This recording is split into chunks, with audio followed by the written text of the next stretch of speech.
Hello everyone and welcome back to the channel. आप सबका channel पर बहुत बहुत स्वागत है मित्रों। आज से इस वीडियो से हम एक नए सीरीज की शुरुआत करने वाले हैं जिसका नाम है रियल टॉक सीरीज। आपने थंबनेल में देख ही लिया होगा। इस वीडियो का हमारा मुद्दा क्या है? Real talk about about what? Career in the field of auditing and eye opener. Eye opener मतलब क्या कि आपको ऐसी बहुत सारी बातें ऑडिटिंग से रिलेटेड पता नहीं होगी, उसके बारे में हम लोग यहाँ पे डिस्कस करने वाले। ठीक है दोस्तों, तो आ जाओ, आपको बहुत मजा आने वाला है। And this video is going to be the most valuable and most important video for every person who is aspiring to follow a career in the field of auditing. तो दोस्तों, हमारा सब्जेक्ट क्या है? हमारा सब्जेक्ट का जो overall title है वो है दोस्तों auditing assurance and professional ethics. अब आपके सीए इंटरमीडिएट पे भी ऑडिटिंग का सब्जेक्ट है, सीए फाइनल में भी ऑडिटिंग का सब्जेक्ट है, जो हम आगे उसके बारे में डिटेल में थोड़ा सा पढ़ने वाले हैं। अब हम ये auditing assurance and professional ethics इसके बारे में हम डिस्कस करेंगे, लेकिन कौन से मुद्दों के बारे में? तो हमारा मुद्दा है list of academic and professional resources. यानी एक चार्टर्ड अकाउंटेंसी स्टूडेंट या चार्टर्ड अकाउंटेंसी प्रोफेशनल, इन दोनों के लिए हमारे प्यारे प्यारे institute of chartered accountants of India ने कौन सा स्टडी मटेरियल, कौन से एकेडमिक रिसोर्सेस हमारे लिए अपनी इंस्टीट्यूट की वेबसाइट के ऊपर अवेलेबल करा के रखे हैं। ये जो रिसोर्सेस आपको पता चलेंगे, इन्हीं रिसोर्सेस का यूज करके हम अपने करियर में आगे बढ़ सकते हैं, हम अपना नॉलेज बेस बिल्डअप कर सकते हैं। अलग अलग बुक्स का जब हम टाइटल पढ़ेंगे तब हमें पता चलेगा एज अ चार्टर्ड अकाउंटेंट हम इस एरिया में भी सर्विस प्रोवाइड कर सकते हैं, हम इस पर्टिकुलर एरिया में भी करियर बना सकते हैं। तो ये सारी चीजें हमें यहाँ से पता चलने वाली है। तो दोस्तों, सब्जेक्ट का नाम तो आपको पता चल गया, हमारा पूरा का पूरा फोकस रहने वाला है auditing assurance and professional ethics. अब ये जो सब्जेक्ट है, इस सब्जेक्ट में list of resources applicable and available, यानी हमारे इंस्टीट्यूट की जो ऑफिशियल वेबसाइट है ICAI.org, उस वेबसाइट के ऊपर कौन से रिसोर्सेस है जो एप्लीकेबल है एक सीए स्टूडेंट या प्रोफेशनल को, एंड वो फ्री ऑफ कॉस्ट अवेलेबल है, दैट इज PDF फाइल उसकी अवेलेबल है। वो सारी बातें हम लोग यहाँ पे डिस्कस करने वाले हैं। List of resources applicable and available to CA students and CA professionals for career in the discipline of auditing. इस वीडियो में मैं आपको स्क्रीन के ऊपर जो डॉक्यूमेंट डिस्प्ले कर रहा हूं, उस डॉक्यूमेंट में सारी की सारी इंफॉर्मेशन ऑफिशियल वेबसाइट के ऊपर से मैंने कलेक्ट की है और उसको यहाँ पर ऑर्गेनाइज किया है। तो दोस्तों, हम यहाँ पर हमारा जो डिस्कशन रहेगा वो मोस्ट प्रोबेबली दो कैटेगरीज में डिवाइडेड है। सबसे पहली कैटेगरी हमारी है वर्ल्ड ऑफ सीए स्टूडेंट्स, यानी सीए स्टूडेंट्स को कौन सा नॉलेज या फिर कौन से रिसोर्सेस एप्लीकेबल है और अवेलेबल है। दूसरा हमारा डिस्कशन होगा दोस्तों वर्ल्ड ऑफ सीए प्रोफेशनल्स, यानी जिन्होंने सीए की एग्जाम्स को क्वालिफाई कर लिया है, जो प्रॉपर चार्टर्ड अकाउंटेंट बन चुके हैं, या फिर ऐसे लोग जो अभी तक चार्टर्ड अकाउंटेंट नहीं बने लेकिन उनकी आर्टिकलशिप खत्म हो गई है और वो इंडस्ट्री में एक्चुअल जॉब या प्रैक्टिस या सर्विसेज प्रोवाइड कर रहे हैं। तो उन्हें हम कहते हैं chartered accountancy professionals. One qualified professionals and दूसरे होते हैं सेमी क्वालिफाइड प्रोफेशनल्स। ठीक है दोस्तों, तो हमारा पूरा का पूरा जो डिस्कशन है regarding list of resources for CA students and list of resources applicable and available for CA professionals. तो हमारी दुनिया में दो मेजर कैटेगरीज है। पहली कैटेगरी है वर्ल्ड ऑफ सीए स्टूडेंट्स। अब सीए स्टूडेंट को ये जो ऑडिटिंग है, ये ऑडिटिंग आपको CA intermediate and CA final ऐसी दोनों लेवल के ऊपर 100 मार्क्स के लिए सब्जेक्ट आने वाला है। अब यहाँ पर सीए इंटरमीडिएट में आपका पेपर 5 है, उसका नाम है auditing and ethics. CA final में आपका पेपर नंबर 3 है, यहां पर टाइटल चेंज है टॉपिक का, क्या है? Advanced auditing assurance and professional ethics.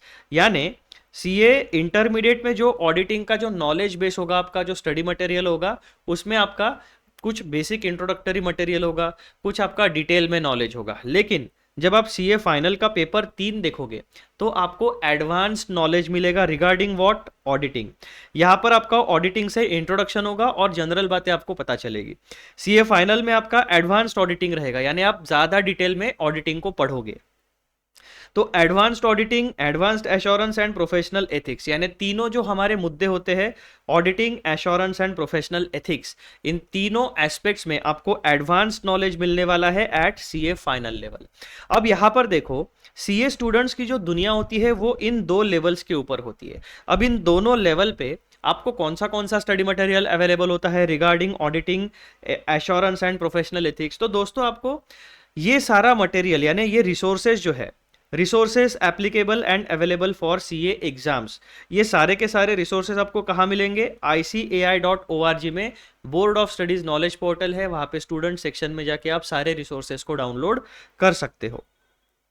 अब हमारे लिए जब हमें सीए एग्जाम को पास करना है, जब हम एज अ स्टूडेंट एग्जिस्ट करते हैं, तो हमारे लिए रिलेवेंट रिसोर्सेज कौन से हैं जिनके बारे में हमें पता होना चाहिए और जिनको यूज करके हमें अपना नॉलेज बेस बिल्डअप करना चाहिए, ताकि हम सीए इंटरमीडिएट और सीए फाइनल, जहां पर हमें दोनों लेवल पर 100 मार्क का पेपर सॉल्व करना होता है, वहां पर हम ज्यादा से ज्यादा अच्छे मार्क्स को स्कोर कर सके। तो आप कौन से रिसोर्सेस वहां पे यूज कर सकते हो? तो सबसे मेन आपका रिसोर्स होता है दोस्तों आपका स्टडी मटेरियल, जिसे आप मॉड्यूल के नाम से जानते हो, यानी ICAI के स्टडी मटेरियल या ICAI का स्टडमैट या ICAI का मॉड्यूल, इस नाम से आप उसे जानते हो। अब ये जो स्टडी मटेरियल होता है आपका, उसमें डिटेल्ड नॉलेज होता है, यानी टॉपिक्स का डिटेल्ड एक्सप्लेनेशन, टॉपिक्स को समझाने के लिए बीच बीच में आपके छोटे छोटे इलिस्ट्रेशंस होंगे, टेस्ट योर अंडरस्टैंडिंग होंगे, केस स्टडी होंगे, उसके बाद में चैप्टर खत्म होने के बाद आपके MCQs होंगे, MCQs के बाद आपके शॉर्ट आंसर क्वेश्चन होंगे, शॉर्ट आंसर क्वेश्चन के बाद आपके डिस्क्रिप्टिव क्वेश्चंस होंगे। तो स्टडी मटेरियल में आपको कौन सी चीजें मिलती है? आपको मिलेंगे इलिस्ट्रेशंस, आपको मिलेंगे टेस्ट योर अंडरस्टैंडिंग।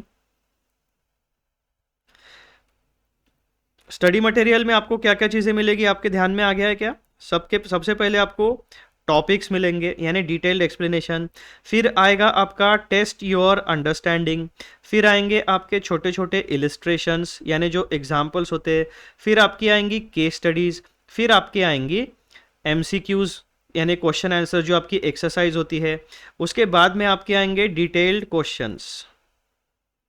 इस तरीके से आपका स्टडी मटेरियल डिजाइन किया होता है।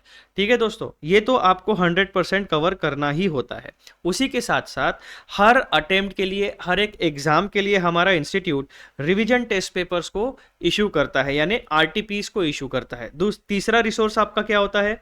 प्रीवियस ईयर क्वेश्चन पेपर, पिछले साल के क्वेश्चन पेपर्स आप निकाल के वो पढ़ सकते हो अलॉन्ग विथ सजेस्टेड आंसर्स, यानी प्रीवियस ईयर का क्वेश्चन पेपर निकालो और इंस्टीट्यूट ने उसके जो सजेस्टेड आंसर्स निकाले हैं उसका स्टडी करो। पांचवा आपका रिसोर्स क्या होता है? Mock test papers. हर एक एग्जाम के पहले इंस्टीट्यूट कुछ सर्टन 1 या 2 मॉक टेस्ट पेपर्स इंस्टीट्यूट की वेबसाइट पर अपलोड करते हैं, उनको आप रेफरेंस मान के सॉल्व करके प्रैक्टिस कर सकते हो। जैसे आप टेस्ट सीरीज लगाते हो ना, उसी को मॉक टेस्ट पेपर्स कहते हैं। छठवा आपका क्या होगा? Study guidelines, amendments and development. जैसे हमारे ऑडिटिंग का सब्जेक्ट है, तो ऑडिटिंग में कंपनीज एक्ट से रिलेटेड कुछ बातें होती है, इनकम टैक्स एक्ट से रिलेटेड कुछ बातें होती है, तो जहां पर भी अमेंडमेंट होगा उसे क्या कहा जाता है? स्टडी गाइडलाइंस या अमेंडमेंट्स या डेवलपमेंट के नाम से, किसी भी एक नाम से आपको इंस्टीट्यूट आपको अपडेट कर देगा। तो ये भी आपके लिए इंपॉर्टेंट होता है कि कौन सा स्टडी मटेरियल रिलेवेंट है, कौन से रिसेंट अपडेट्स, कौन से अमेंडमेंट्स आपके एग्जाम में एप्लीकेबल होने वाले हैं। उसके बाद सातवां आपका एक आता है जिसे इंस्टीट्यूट कहता है सारांश, यानी क्या? जिस्ट, यानी पूरे के पूरे कॉन्सेप्ट का निचोड़, उसे कहा जाता है सारांश। लास्ट माइल रेफरेंसर, यानी ये एक रिवीजन मटेरियल आपको इंस्टीट्यूट की वेबसाइट से डाउनलोड करने के लिए मिल जाता है। उसके बाद में आठवां आपका आता है स्टूडेंट्स जर्नल। ये स्टूडेंट्स जर्नल जो होता है ना, वो आपके लिए बहुत इंपॉर्टेंट होता है, क्योंकि उसमें आपको रिसेंट अपडेट्स, ट्रेंड्स क्या चल रहे हैं, स्टूडेंट से रिलेटेड कौन सी बातें आपके लिए इंपॉर्टेंट है। उसमें कई बार क्या होता है, क्वेश्चन आंसर्स आते हैं, केस स्टडीज आती है, MCQ से रिलेटेड बातें आती है, तो आपके क्वेश्चन पेपर में क्या आ सकता है, किस तरीके से ट्रेंड्स चलते हैं, वो सारी बातें आपको स्टूडेंट्स जर्नल से पता चलेगी। अलॉन्ग विद दैट आपको स्टूडेंट्स से रिलेटेड जो भी इंस्टीट्यूट की एक्टिविटीज है, जैसे कोई सेमिनार होगा, कोई वेबिनार होगा, कोई इंपॉर्टेंट पेपर सबमिशन या डिस्कशन होगा, तो वो सारी बातें आपको स्टूडेंट जर्नल में एज अ न्यूज लेटर के फॉर्म में मिल सकती है। तो खुद को अपडेट रखने के लिए, सीए फील्ड से कनेक्टेड रखने के लिए आपको स्टूडेंट्स जर्नल बहुत ज्यादा इंपॉर्टेंट है और काम की चीज है। ठीक है दोस्तों, तो जब हम सीए स्टूडेंट्स की दुनिया की बात करते हैं तो सीए स्टूडेंट्स को 2 बार पेपर सॉल्व करना होता है ऑडिटिंग का, और उनका जो नॉलेज बेस है वो यहाँ पर आपको दिख रहा है। अब यहाँ पर जो स्टडी मटेरियल है आपका, बेसिकली जो आपका सिलेबस है, तो CA intermediate and CA final दोनों जगह पर मिला के आपको क्या क्या एप्लीकेबल होता है, engagement and quality control standards applicable होते हैं, उसके बाद में आपको कोड ऑफ एथिक्स जो होता है हमारा प्रोफेशनल एथिक्स वो एप्लीकेबल होता है, और ऑडिट से रिलेटेड बहुत सारे कॉन्सेप्ट्स एंड टॉपिक्स आपको एप्लीकेबल होते हैं। अब यहाँ पर ये जो सीए स्टूडेंट्स की दुनिया है, इस दुनिया में कौन से स्टेक होल्डर्स होते हैं उसके बारे में आप लोग ध्यान से सुनो। सबसे मेन बॉडी क्या होती है मित्रों, हमारा ICAI, ठीक है। हमारा कंप्लीट इंटरेक्शन ICAI के एम्प्लॉयज या अलग अलग डिपार्टमेंट के साथ होने वाला है। और हम लोग कौन होते हैं यहाँ पर, हम होते हैं स्टूडेंट्स। तो यहाँ पर इस इक्वेशन में हमारा कंप्लीट इंटरेक्शन जो होने वाला है वो ICAI से होने वाला है। और स्टूडेंट्स का मेन मोटिव क्या होता है, एग्जाम्स को क्लियर करो and get the CA degree, यानी CA का जो सर्टिफिकेशन होता है उसको अचीव करना, ये हमारा मेन पर्पस होता है। यहाँ पर हमारे ऊपर कोई प्रोफेशनल जिम्मेदारियां नहीं होती। यहाँ पर अगर हम कोई गलतियां करते हैं आंसर लिखने में, या अगर हमारे ट्रेनिंग में आर्टिकलशिप के दौरान कोई गलतियां होती है, तो उसकी प्रोफेशनल जिम्मेदारी हमारे ऊपर यानी स्टूडेंट्स के ऊपर नहीं होती है। कोई हमारे ऊपर फाइनेंशियल इम्प्लीकेशन नहीं होता है, कोई प्रोफेशनल मिसकंडक्ट का या फिर फाइनेंशियल पेनल्टी के लगने के चांसेस किसी स्टूडेंट के ऊपर बहुत कम होते हैं। तो यहाँ पर हमें एकदम सिंप्लीफाइड हमारी दुनिया होती है।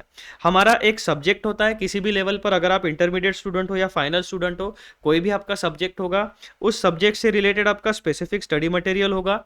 उस स्टडी मटेरियल को आप अच्छे से प्रिपेयर करो, टॉपिक्स को प्रिपेयर करो, और उसके बाद आपकी जो एग्जाम आएगी, जो भी आपका अटेम्प्ट होगा, उसमें अपीयर होके आपको ये एंश्योर करना है कि आप अच्छे मार्क्स से पास हो जाओ और अपने लेवल में आगे बढ़ो। अगर आप सीए इंटरमीडिएट स्टूडेंट हो तो इस लेवल में जितने भी सब्जेक्ट्स हैं उन सारे सब्जेक्ट्स को पास करो और सीए फाइनल लेवल पे आ जाओ। लेकिन अभी हमारा फोकस क्या है, ऑडिटिंग के ऊपर। तो ऑडिटिंग का नॉलेज बेस अगर आपको चार्टर्ड अकाउंटेंसी में एज अ स्टूडेंट बनाना है तो ये 8 रिसोर्सेस आपके लिए अल्ट्रा इंपॉर्टेंट रिसोर्सेस है। अब यहाँ पर हम ऑडिटिंग की बात कर रहे हैं, अब यहां पर आप ऑडिटिंग को हटा के अकाउंटिंग की बात रख लो, या फिर आप टैक्सेशन की बात रख लो, या फिर आप इनडायरेक्ट टैक्सेस की बात रख लो। यहां पर आप कोई भी सब्जेक्ट को, आप इस ऑडिट के सब्जेक्ट को हटा के कोई भी सब्जेक्ट लिख दो, लेकिन हर एक सब्जेक्ट के लिए at CA intermediate and CA final ये 8 रिसोर्सेस आपके लिए अवेलेबल हमारे इंस्टीट्यूट की वेबसाइट पर होते हैं। इसका मतलब क्या हो गया कि आपके लिए सेल्फ स्टडी करने के लिए जितना भी रिक्वायर्ड मटेरियल है वो सारा का सारा मटेरियल आइदर आप जो भी लेवल पे रजिस्टर करोगे, रजिस्ट्रेशन फीस दोगे आप, तो आपके घर पे प्रिंटेड मटेरियल आ जाएगा, या आप प्रिंटेड मटेरियल आपके पास पुराना है, नया मटेरियल आपको चाहिए तो इंस्टीट्यूट से आप खरीद सकते हो पैसा देके, या फिर इंस्टीट्यूट की जो ऑफिशियल वेबसाइट है ICAI.org वहां पर जाकर आप फ्री ऑफ कॉस्ट ये सारे मटेरियल का PDF फाइल डाउनलोड कर सकते हो। सेल्फ स्टडी करने के लिए जितना भी आपको मटेरियल चाहिए वो सारा का सारा मटेरियल, वो सारी की सारी फैसिलिटीज हमारे प्यारे प्यारे इंस्टीट्यूट ने हमारी ऑफिशियल वेबसाइट पर रखी है। इसका मतलब क्या हुआ कि जो भी बच्चे सेल्फ स्टडी करना चाहते हैं उनके लिए सब कुछ अवेलेबल है, बस आपके पास डिवाइसेस होने चाहिए, या तो मोबाइल होना चाहिए, या तो लैपटॉप होना चाहिए, या तो कोई टैबलेट होना चाहिए, या फिर आप इंटरनेट कैफे में जाके यूज कर सकते हो, या फिर आप प्रिंटेड मटेरियल का यूज करो और अपना नॉलेज बेस बिल्डअप करो। तो जिन भी बच्चों को जेन्युइनली सीए की एग्जाम्स पास करनी है उनके पास कोई एक्सक्यूज नहीं बचता कि मेरे पास स्टडी मटेरियल नहीं है, कैसे करूं, क्या करूं। जुगाड़ जमान जिसे जेन्युइनली इंटरेस्ट होता है वो अपना जुगाड़ कैसे भी करके लगा लेता है, ठीक है। तो ये जो एक्सक्यूज वाला जो एटीट्यूड है कि एक रीजन की वजह से मेरी पढ़ाई नहीं हुई या 2 रीजन की वजह से मेरी पढ़ाई नहीं हुई, ये सब अपने आप को झूठी बातें बताने की बातें हैं। सब एक्सक्यूजेस हटाओ।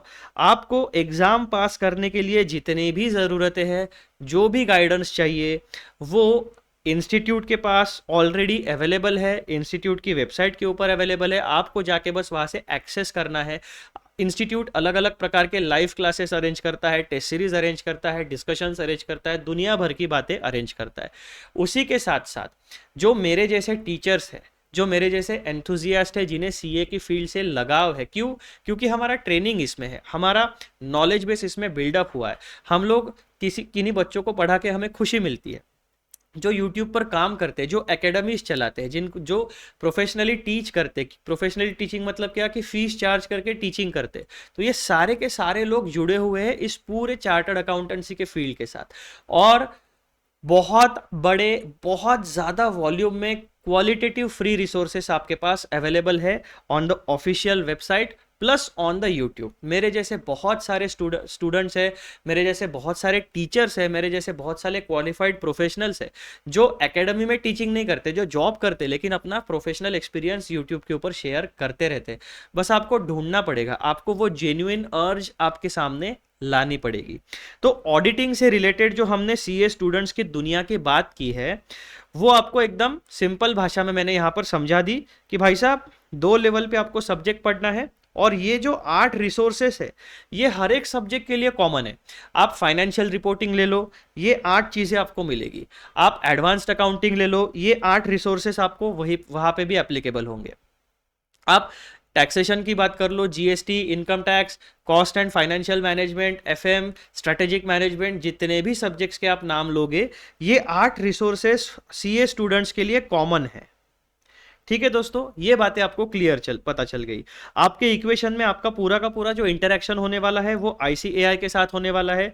आईसीएआई के अलग अलग जो डिपार्टमेंट्स होते हैं, board of studies exam conduct करने वाले, उसके बाद में जहां पर आप आर्टिकलशिप के लिए रजिस्टर करोगे, उन चार्टर्ड अकाउंटेंसी फर्म्स के साथ आपका कनेक्शन होने वाला है। तो ये बेसिक चीजें आपको ऑडिटिंग से रिलेटेड मैंने बता दी।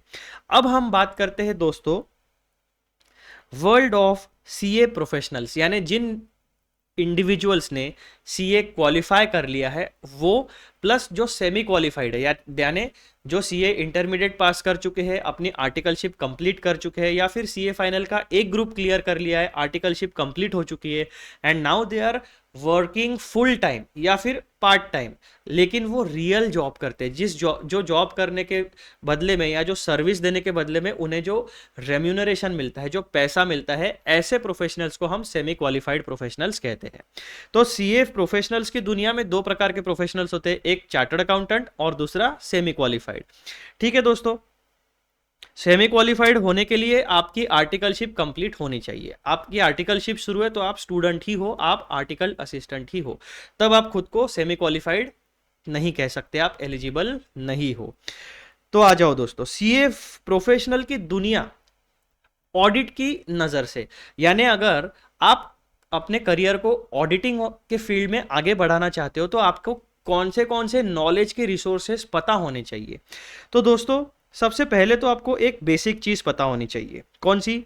Academic oblique study material applicable and available for auditing profession at large on ICAI's official website. हमारा सबसे प्यारा न्यारा इंस्टीट्यूट है आईसीएआई, उसकी एक बहुत ही बढ़िया वेबसाइट है जिसे ICAI.org के नाम से हम जानते हैं। उस ऑफिशियल वेबसाइट के ऊपर बहुत सारा applicable and freely available study material है, जिसका यूज करके आप अपने सीए प्रोफेशनल के क्वालिटी को, यानी आप अपने सीए प्रोफेशन को आगे बढ़ा सकते हो, नॉलेज एनहांस कर सकते हो, कौन से एरिया में सर्विस देनी है, यानी अपने प्रैक्टिस को, अपने जॉब को, अपने करियर को एक्सपांड कर सकते हो।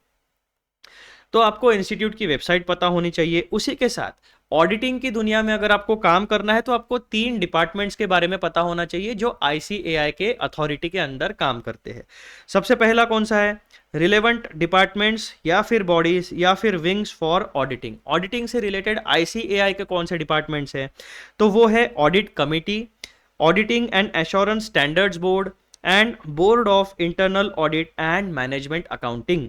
ये 3 डिपार्टमेंट्स के बारे में आपको पता होना चाहिए, क्योंकि ये जो 3 डिपार्टमेंट्स है, ये डिपार्टमेंट्स के अंडर, इन डिपार्टमेंट्स के अथॉरिटी के अंदर स्टडी मटेरियल इशू होता है, अपडेट्स इशू होते हैं, गाइडेंस मटेरियल इशू होता है, सर्कुलर्स इशू होते हैं, अमेंडमेंट्स इशू होते हैं, तो जो भी स्टडी मटेरियल इशू होने वाला है, जो भी रिटर्न कम्युनिकेशन इशू होने वाला है, वो सारी की सारी चीजें ऑडिटिंग से रिलेटेड इन 3 डिपार्टमेंट्स के अथॉरिटी के अंडर आती है। और इसीलिए एज अ सीए प्रोफेशनल आपको audit committee, auditing and assurance standard board and board of internal audit and management accounting, in 3 bodies के बारे में पता होना चाहिए। इन 3 बॉडीज की जो वेबसाइट है यानी जो लिंक है वो आपको पता होनी चाहिए।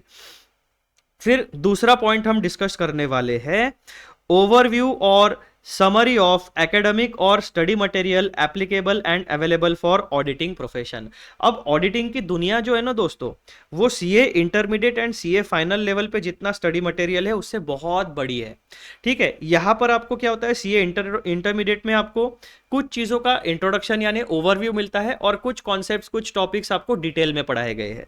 सीए फाइनल में भी क्या होता है, मोस्ट ऑफ द टॉपिक्स आपको डिटेल में पढ़ाए गए, लेकिन जो ऑडिटिंग की दुनिया है उसका पूरा व्यू आपको सिलेबस में नहीं मिलता है।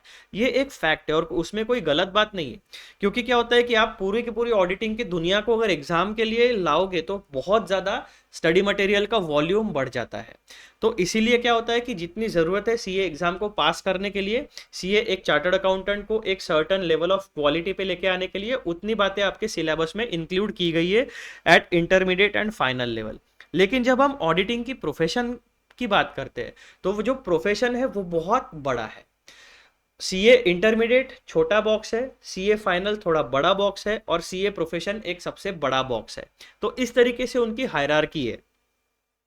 तो दोस्तों सीए हमारा जो ऑडिटिंग का प्रोफेशन है उसमें कौन सी चीजें आपकी एप्लीकेबल होती है, जो नॉलेज बेस आपके पास होना चाहिए। तो सबसे पहला आपका आता है दोस्तों क्वालिटी कंट्रोल स्टैंडर्ड, जिसे हम SQC 1 के नाम से जानते हैं। अब ये जो पहला वाला जो टेबल है ना, ये ओवरव्यू है, इसमें मैंने डिटेल में बातें नहीं बताई गई है, इसमें मैं आपको केवल ओवरव्यू दूंगा। इसके बाद का जो टेबल है उसमें कंप्लीट डिटेल्स मैंने मेंशन किए हैं। तो सबसे पहला नॉलेज बेस होता है दोस्तों आपका क्वालिटी कंट्रोल स्टैंडर्ड्स, जिसे हम SQC 1 के नाम से जाते हैं। इसका फुल फॉर्म होता है स्टैंडर्ड ऑन क्वालिटी कंट्रोल। इसका नेचर जो है ये मैंडेटरी है, यानी जो भी सीए प्रोफेशनल है, जो सीए अब यहाँ पे सीए प्रोफेशनल है ना, क्वालिफाइड चार्टर्ड अकाउंटेंट जो इंस्टीट्यूट का मेंबर है, उसको मैंडेटरीली ये चीज फॉलो करनी है। ऑप्शन नहीं है आपके पास। SQC में जितनी बातें बताई गई है, जब आप काम करोगे इंडस्ट्री में आपको मैंडेटरीली वो सारा का सारा गाइडेंस फॉलो करना है। देन दूसरे आते हैं हमारे एंगेजमेंट स्टैंडर्ड। अब ये जो SQC है, एंगेजमेंट स्टैंडर्ड है, आपके CA intermediate CA final level दोनों में कवर होते हैं, लेकिन पार्शियली कवर्ड है, बहुत ज्यादा डिटेल में कवर्ड नहीं है। या कंप्लीट उनकी जो लिस्ट है वो सारे के सारे स्टैंडर्ड्स कवर होंगे ऐसी बात नहीं है, बहुत सारा मटेरियल कवर्ड है, लेकिन इन देयर एंटायरिटी ये सारे स्टैंडर्ड्स कवर नहीं किए जाते। इसीलिए एज अ प्रोफेशनल आपको ओरिजिनल टेक्स्ट, जो ओरिजिनल रिसोर्स है जिसमें से पार्शियली कुछ बातें लेकर हमारा स्टडी मटेरियल बनाया गया है at CA intermediate and final, तो आपको ओरिजिनल टेक्स्ट पता होनी चाहिए, कितना बड़ा है, कितना वॉल्यूम है, वो सारी बातें आपको पता होनी चाहिए। तो दूसरे नंबर पे आता है दोस्तों हमारा नॉलेज बेस में एंगेजमेंट स्टैंडर्ड्स। अब एंगेजमेंट स्टैंडर्ड्स में टोटल 5 बातें आती है। पहला आता है आपका स्टैंडर्ड्स ऑन ऑडिटिंग, दूसरा आता है आपका स्टैंडर्ड्स ऑन रिव्यू एंगेजमेंट, तीसरा आता है आपका standards on assurance engagements other than audit और reviews of historical financial information, चौथा आता है आपका standards on related services and पांचवा आता है आपका जनरल क्लैरिफिकेशंस इशूड। अब ये जो एंगेजमेंट स्टैंडर्ड्स है ये भी हर एक चार्टर्ड अकाउंटेंट को जो इंस्टीट्यूट का मेंबर है, जिसके पास सर्टिफिकेट ऑफ प्रैक्टिस है, उसको मैंडेटरीली फॉलो करना है, कोई ऑप्शन नहीं है इसको बाईपास करने का। तो 2 resources as a chartered accountant अगर आपको ऑडिटिंग की दुनिया में काम करने हैं तो ये मैंडेटरी नेचर के हैं, इनके बारे में नॉलेज होना एकदम कंपलसरी है। तीसरी बात स्टैंडर्ड्स ऑन इंटरनल ऑडिट। अब ऑडिट की जो प्रोसेस है, जो ऑडिट का काम है, उसमें बहुत सारे अलग अलग प्रकार के ऑडिट होते हैं। अब यहाँ पर जो हम एंगेजमेंट स्टैंडर्ड्स बात करते हैं, यहाँ पर स्टैंडर्ड्स ऑन ऑडिटिंग बोला गया है, तो फाइनेंशियल स्टेटमेंट्स के जितने भी ऑडिट के काम हैं उन सारे ऑडिटिंग में स्टैंडर्ड्स ऑन ऑडिटिंग आपके एप्लीकेबल होंगे। अब तीसरा नॉलेज बेस क्या है दोस्तों हमारा, एज एन ऑडिटिंग प्रोफेशन आपको तीसरा नॉलेज बेस पता होना चाहिए, स्टैंडर्ड्स ऑन इंटरनल ऑडिट। तो जो भी इंटरनल ऑडिट होता है, अब मेजरली 2 ब्रॉड कैटेगरीज होगी आपकी, स्टैट्यूटरी ऑडिट, इंटरनल ऑडिट। उसके बाद में आपका मंथली ऑडिट होता है, कॉन्करेंट ऑडिट होता है, इन्वेंट्री ऑडिट होता है, ट्रांजैक्शन ऑडिट होता है, इंटरनल कंट्रोल का ऑडिट होता है, बहुत सारी चीजों के ऑडिट होते हैं। तो मेजरली हमारे पास 2 कैटेगरीज है, पहला एंगेजमेंट स्टैंडर्ड्स में स्टैंडर्ड्स ऑन ऑडिटिंग रिव्यू। तो ये 5 प्रकार के आपके स्टैंडर्ड्स है जहां पर आप सर्विसेज प्रोवाइड करते हो। और सबसे आखिरी में जो आपका आता है दोस्तों, ये जनरल क्लैरिफिकेशंस मुझे बताना रह गया था, मैं बता देता हूं। अब ये जो जनरल क्लैरिफिकेशंस है, ये क्या होता है कि किसी भी स्टैंडर्ड में अगर कोई आपका इशू है कि इंस्टीट्यूट को लगता है कि इस पर्टिकुलर पॉइंट को फर्दर क्लैरिफाई करना चाहिए क्योंकि इंडस्ट्री में कंफ्यूजन क्रिएट हो रहा है, तो वहां पर आपको जनरल क्लैरिफिकेशंस इशू कर दिया जाता है। तो अलोंग विद दिस स्टैंडर्ड्स आपको जनरल क्लैरिफिकेशंस भी मैंडेटरीली फॉलो करने पड़ते हैं, क्योंकि ओरिजिनली जो स्टैंडर्ड्स है उनसे रिलेटेड जनरल क्लैरिफिकेशंस होते हैं। तो स्टैंडर्ड्स मैंडेटरी है, इसीलिए जनरल क्लैरिफिकेशंस भी मैंडेटरी होंगे। तो दो सबसे मेन रिसोर्सेस आपके कौन से हो गए, quality control standards and engagement standards. अब ये जो क्वालिटी कंट्रोल स्टैंडर्ड्स है SQC1, अभी चेंज होके इसमें SQC1 और SQC2 नए स्टैंडर्ड्स की अनाउंसमेंट इंस्टीट्यूट ने कर दी है, लेकिन अभी तक वो उनका जो भी उसमें NFRA जो अथॉरिटी है प्लस हमारा ICA है, उसमें थोड़ा सा उनकी थोड़ी सी नोकझोंक शुरू है, थोड़ा सा उनका डिबेट शुरू है कि किस तरीके किसके पास अथॉरिटी है इशू करने की, कौन चेंज कर सकता है, मैंडेटरी कर सकता है, नहीं कर सकता है। तो वो फिलहाल थोड़ा सा इशू अलग है, इसीलिए मैंने एग्जिस्टिंग जो आपका चल रहा है SQC1 उसी को यहाँ पे मेंशन किया गया है। ठीक है। तीसरा फिर हम लोग आते हैं स्टैंडर्ड्स ऑन इंटरनल ऑडिट। अब इंटरनल ऑडिट में भी अलग अलग प्रकार के कैटेगरीज है। उसमें आपका पहले में कुछ आएगा इंट्रोडक्टरी मैटर, जिसमें आपका प्रीफेस होता है यानी इंट्रोडक्टरी स्टेटमेंट होता है, फ्रेमवर्क होता है और बेसिक प्रिंसिपल्स होते हैं। फिर दूसरे में आपका 100 वाली सीरीज आएगी। 100 वाली सीरीज में क्या होता है, स्टैंडर्ड्स ऑन की कॉन्सेप्ट्स, यानी 4-5 स्टैंडर्ड्स होंगे जो इंटरनल ऑडिट के की कॉन्सेप्ट्स है उनसे रिलेटेड। तीसरा आपका आता है 200 की series, standards on internal audit management. चौथा आता है आपका 300 से लेकर 400 की series, standards on the conduct of audit assignments. पांचवा 500 वाली series, standards on specialised areas. And number 6 आपका आता है standards issued up to July 2013। तो ये जो इंटरनल ऑडिट के स्टैंडर्ड्स है ये भी मैंडेटरी नेचर के होते हैं। लेकिन यहाँ पर क्या होगा, जब आप ये इंट्रोडक्टरी मैटर्स पढ़ोगे, जब प्रीफेस पढ़ोगे, तो प्रीफेस में आपको अथॉरिटी के बारे में बताया गया। दैट मीन्स ये इंटरनल ऑडिट स्टैंडर्ड्स जो है ये मैंडेटरी है या वॉलेंटरी है, तो इसके बारे में वहां पर क्लैरिटी के साथ बताया गया है। जैसा कि मैं आपको एक एग्जांपल देता हूं कि जो भी पब्लिकली लिस्टेड कंपनी है, जो भी कंपनीज स्टॉक मार्केट पे, स्टॉक एक्सचेंज पे लिस्टेड है, जो भी पब्लिक लिमिटेड कंपनीज है, उनके लिए इंटरनल ऑडिट कंपलसरी है। तो जो भी पब्लिकली लिस्टेड कंपनीज का इंटरनल ऑडिट करेगा एज अ चार्टर्ड अकाउंटेंट, उसको मैंडेटरीली जितने भी इस पूरे के पूरे नॉलेज बेस में से जितने भी इंटरनल ऑडिट के स्टैंडर्ड्स उसके पर्टिकुलर इंटरनल ऑडिट एंगेजमेंट में एप्लीकेबल होंगे, उसको मैंडेटरीली फॉलो करना पड़ेगा। अभी तक क्या हो गया, ये स्टैंडर्ड्स ऑन इंटरनल ऑडिट जो है ये सर्टन एंटिटीज को कंपलसरी है और सारे के सारे स्टैंडर्ड्स जो है वो फेज वाइज मैनर में एप्लीकेबल किए जाने वाले। तो ये इसका अभी तक का एग्जिस्टिंग का सिनारियो है। फिर नंबर 4 जो आपका नॉलेज है। अब मैं आपको एक बात यहाँ पे और क्लैरिटी के साथ अभी बता देना चाहता हूँ ताकि हम 4 से लेकर आगे की जो भी सीरीज हम पढ़ेंगे वो आपको अच्छे से समझ में आ जाएगा। अब यहाँ पर जो टेबल मैंने बनाया है ना, तो ये आपका जो सब्जेक्ट है auditing assurance and professional ethics. अब हम यहाँ पे वर्ल्ड ऑफ प्रोफेशनल्स की बात कर रहे हैं। तो जब हम प्रोफेशनल ऑडिटिंग की बात करते हैं, प्रोफेशनल होकर हम बात करते हैं, तो हमें एक बात ध्यान में आती है कि ऑडिटिंग प्रोफेशन का जो स्पेसिफिक नॉलेज बेस है वो कुल मिलाकर 1 2 3 4 5 6 7 8 9 10 11 12 13 14 15, यानी institute of chartered accountants of India ने ऑडिटिंग प्रोफेशन से रिलेटेड जो भी नॉलेज बेस है वो 15 ब्रॉड कैटेगरीज में इशू करके रखा है, जो एग्जिस्टिंग अभी करंटली हमारे इंस्टीट्यूट की वेबसाइट के ऊपर अवेलेबल है। तो उन 15 कैटेगरीज में अलग अलग प्रकार का स्टडी मटेरियल है। जैसे कि कैटेगरी 1 2 और 3 हमने देख लिया। कैटेगरी 1 क्या है, क्वालिटी कंट्रोल स्टैंडर्ड्स। ये सारे के सारे सीए फर्म्स को मैंडेटरीली फॉलो करने हैं। एंगेजमेंट स्टैंडर्ड्स, जब भी आप auditing, review, assurance related services provide करोगे एज अ चार्टर्ड अकाउंटेंट, तो जो भी रिलेवेंट या आपके केस में एप्लीकेबल होने वाला स्टैंडर्ड है, वो आपको मैंडेटरीली फॉलो करना पड़ेगा। जब भी एज अ चार्टर्ड अकाउंटेंट आप इंटरनल ऑडिट की सर्विस प्रोवाइड करोगे, तो इनमें से आपके स्पेसिफिक सिनेरियो में जो भी स्टैंडर्ड्स एप्लीकेबल होते हैं वो मैंडेटरीली आपको फॉलो करने पड़ेंगे।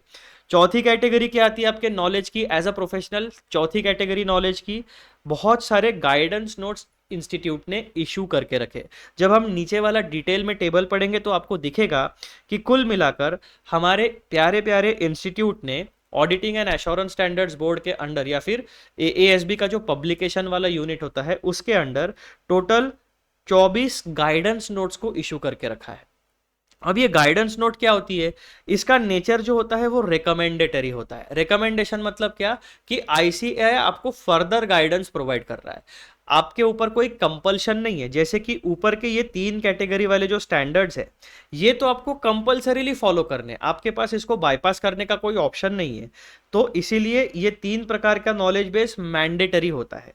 उसी के साथ ये जो गाइडेंस नोट से लेकर बाकी के जितने भी इंस्टीट्यूट ने इशू करके रखे हैं स्टडी मटेरियल, इन सारे स्टडी मटेरियल का नेचर आपका रिकमेंडेटरी नेचर का होता है। यानी इंस्टीट्यूट ये कहता है कि कोई अगर पर्टिकुलर सिनेरियो है उसमें इंस्टीट्यूट ने गाइडेंस नोट इशू करके रखा है रिगार्डिंग ऑडिटिंग वाला कोई इशू है, तो उसमें जिस तरीके के रिकमेंडेशन है एक चार्टर्ड अकाउंटेंट को वो सारे के सारे रिकमेंडेशंस फॉलो करने चाहिए। अगर आप फॉलो नहीं करते हो तो कोई बात नहीं, क्योंकि वो रिकमेंडेटरी नेचर के, वो कंपलसरी नेचर के नहीं है।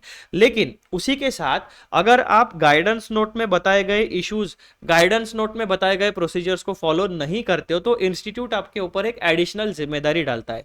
वो जिम्मेदारी क्या डालता है कि आपने गाइडेंस नोट को फॉलो ना करते हुए कोई ऑल्टरनेटिव ऑडिट प्रोसीजर अगर फॉलो की है तो आपको उसका प्रॉपर डॉक्यूमेंटेशन करना पड़ेगा। किस बात का? कि आपने कौन सी ऑल्टरनेटिव प्रोसीजर डॉक्यूमेंट की, प्लस आपको उसका जस्टिफिकेशन देना पड़ेगा। जस्टिफिकेशन में आपको यह मेंशन करना पड़ेगा कि आपने जो ऑल्टरनेटिव प्रोसीजर को अडॉप्ट किया है वो सेम ऑब्जेक्टिव्स फुलफिल करती है जो आपके गाइडेंस नोट में बताए गए हैं।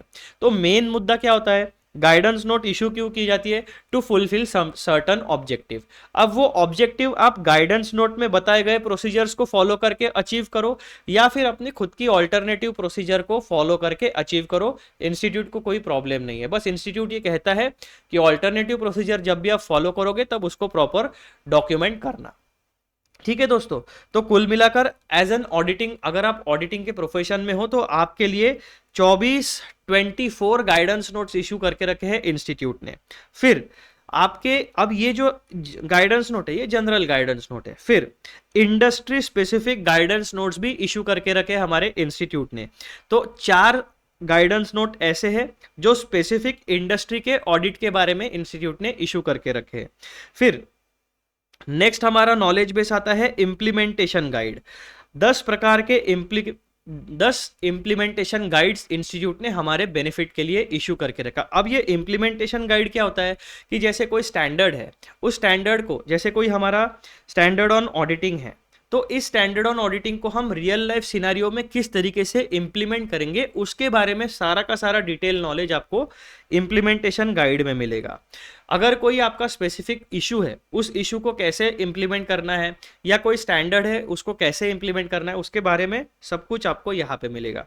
तो 10 प्रकार के इंप्लीमेंटेशन गाइड्स इंस्टीट्यूट ने इशू करके रखे हैं। देन 7वां नॉलेज बेस आपका आता है टेक्निकल गाइड का। 7 प्रकार के टेक्निकल गाइड्स आपके लिए इशू करके रखे हैं इंस्टीट्यूट ने। टेक्निकल गाइड यानी किसी स्पेसिफिक ट्रांजैक्शन को समझाने के लिए, स्पेसिफिक कॉम्प्लेक्स इशू को सिंप्लीफाई करने के लिए टेक्निकल गाइड को इशू किया जाता है। उसके बाद आपके पास एक हैंडबुक इशू किया है इंस्टीट्यूट ने, ठीक है। देन स्टेटमेंट ऑन ऑडिटिंग, 2 प्रकार के स्टेटमेंट्स इंस्टीट्यूट ने इशू करके रखे हैं। स्पेसिफिक इशू को एड्रेस करने के लिए इंस्टीट्यूट ने एक डॉक्यूमेंट इशू करके रखा है। नंबर 11 में आपका इशू करके रखा है एक स्टडी ऑन, स्पेसिफिक मुद्दे के ऊपर कोई स्टडी पेपर इंस्टीट्यूट ने इशू किया है रिगार्डिंग ऑडिटिंग, उसका नंबर 1 है। बैकग्राउंड मटेरियल इंस्टीट्यूट ने एक क्वांटिटी का एक पर्टिकुलर बुकलेट जिसका बैकग्राउंड, जिसे बैकग्राउंड मटेरियल के नाम से कहा जाता है, वो इशू करके रखा है। देन प्रैक्टिशनर्स गाइड, ये एक बुक इशू करके रखी है। चेकलिस्ट, फॉर ऑडिटिंग, ये एक चेकलिस्ट यानी एक बुक इशू करके रखी है। देन ऑडिट वर्किंग पेपर, यानी ऑडिट वर्किंग पेपर के जो टेम्पलेट होते हैं कि एक ऑडिटर को किस तरीके से ऑडिट वर्किंग पेपर प्रिपेयर करना है, क्या डॉक्यूमेंटेशन करना है, उसका टेम्पलेट, यानी आप फिल इन द ब्लैंक्स कर सकते हो। तो ऐसा ऑडिट की फील्ड से रिलेटेड हमारा जो मेन प्रोफेशन है, auditing, assurance and professional ethics, इस फील्ड से रिलेटेड हमारे प्यारे प्यारे इंस्टीट्यूट ने इन दो बॉडीज के अंडर 15 कैटेगरीज में स्टडी मटेरियल इशू करके रखा है। तो जब भी आप स्टूडेंट की दुनिया से बाहर निकल के as a qualified chartered accountant या फिर as a semi qualified professional जब आप इंडस्ट्री में जाओगे, तो आपको ऑडिट से रिलेटेड, स्पेसिफिकली ऑडिट के सब्जेक्ट से रिलेटेड जो नॉलेज बेस है इन 15 ब्रॉड कैटेगरीज में मिलने वाला है हमारे इंस्टीट्यूट की वेबसाइट के ऊपर। ठीक है दोस्तों, अब मैं आपको लेके चलता हूं डिटेल्ड वाले टेबल पे। सबसे पहली कैटेगरी कौन सी थी? SQC1। SQC1 का पूरा नाम क्या है? Standard on quality control for firms that perform audit and reviews of historical financial information and other assurance and related services। Similarly, अब मैं यहाँ पर पूरी लिस्ट पढ़ूंगा नहीं, मैं आपको बस एक ओवरव्यू दे देता हूँ फास्ट कि आपको इतना सारा स्टडी मटेरियल इंस्टीट्यूट ने इशू किया है एज अ चार्टर्ड अकाउंटेंट। अगर आप ऑडिटिंग की दुनिया में काम करना चाहते हो, so this is your list of study material जो आपको बार बार रेफर करना पड़ेगा। तो एंगेजमेंट स्टैंडर्ड में स्टैंडर्ड्स ऑन ऑडिटिंग में भी बहुत सारी अलग अलग कैटेगरीज है। सबसे पहली कैटेगरी है आपका इंट्रोडक्टरी मैटर्स में जैसे प्रीफेस टू स्टैंडर्ड्स हो गया, framework for standards on auditing हो गया, बेसिक प्रिंसिपल्स हो गया, ये सारी बातें आपकी इंट्रोडक्टरी मैटर्स में कवर होती है। फिर आपका दूसरे नंबर पे आता है आपका स्टैंडर्ड्स ऑन ऑडिटिंग में सीरीज आती है 200 से लेकर 299 तक। इसका टाइटल क्या है? General principles and responsibilities. तो ये जो 200 वाली सीरीज है, इसमें कुल मिलाकर आपको 9 स्टैंडर्ड्स ऑन ऑडिटिंग इशू किए हैं इंस्टीट्यूट ने, स्पेसिफिक मुद्दों के बारे में कि ऑडिट को किस तरीके से कंडक्ट करना है। यानी एक ऑडिटर को ऑडिट से रिलेटेड कौन से जनरल प्रिंसिपल्स पता होने चाहिए और एक ऑडिटर की जनरल रिस्पॉन्सिबिलिटीज क्या होती है, ये इन 9 स्टैंडर्ड्स में इंस्टीट्यूट ने डॉक्यूमेंट करके हमारे लिए इशू करके रखा है। Then second category of standards आपकी आती है दोस्तों 300 से लेकर 499 तक, risk assessment and response to assessed risk. इस मुद्दे से रिलेटेड इंस्टीट्यूट ने कुल मिलाकर 5 और 1 6 स्टैंडर्ड्स ऑन ऑडिटिंग इशू करके रखे। देन हमारा ऑडिट एविडेंस का मुद्दा आता है, उसकी सीरीज बिलोंग करती है 500 से लेकर 599 की नंबरिंग में। तो उसमें ऑडिट एविडेंस से रिलेटेड हमारे पास 11 स्टैंडर्ड्स ऑन ऑडिटिंग है जो एक ऑडिटर को मैंडेटरीली फॉलो करने हैं, अप्लाई करने हैं, इंप्लीमेंट करने हैं during the process of audit. फिर हमारी नेक्स्ट सीरीज आती है 600 से लेकर 699 तक। इसमें हमारे पास मुद्दा है यूजिंग वर्क ऑफ अदर्स, यानी ऑडिट करते समय हमें बहुत सारे अदर एक्सपर्ट्स का या फिर प्रीवियस ऑडिटर का या फिर इंटरनल ऑडिटर के रिपोर्ट्स या उनका काम रेफर करना पड़ सकता है।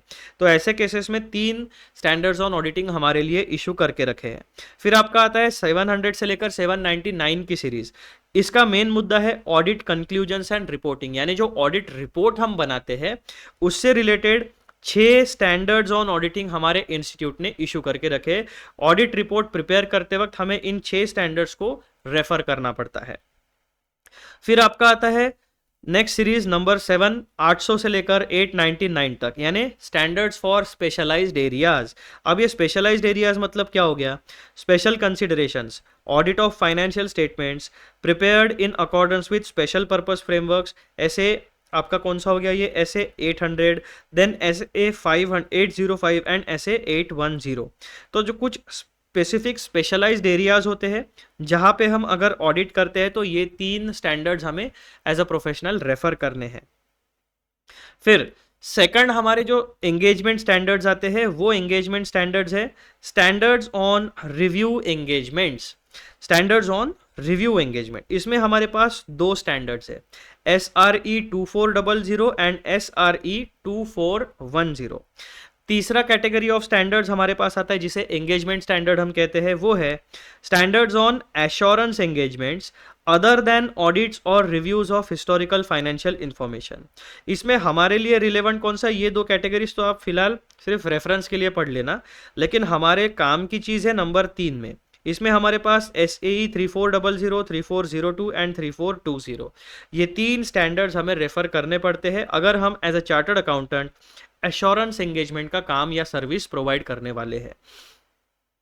फिर चौथी कैटेगरी दोस्तों हमारी होती है स्टैंडर्ड्स ऑन रिलेटेड सर्विसेज, जिसे हम SRS कहते हैं। यहाँ पर हमारे पास 2 स्टैंडर्ड्स होते हैं। तो अगर हम कोई रिलेटेड सर्विस प्रोवाइड करेंगे एज ए चार्टर्ड अकाउंटेंट, तो वो प्रोवाइड करते वक्त हमें ये 2 स्टैंडर्ड्स को रेफर करना पड़ेगा।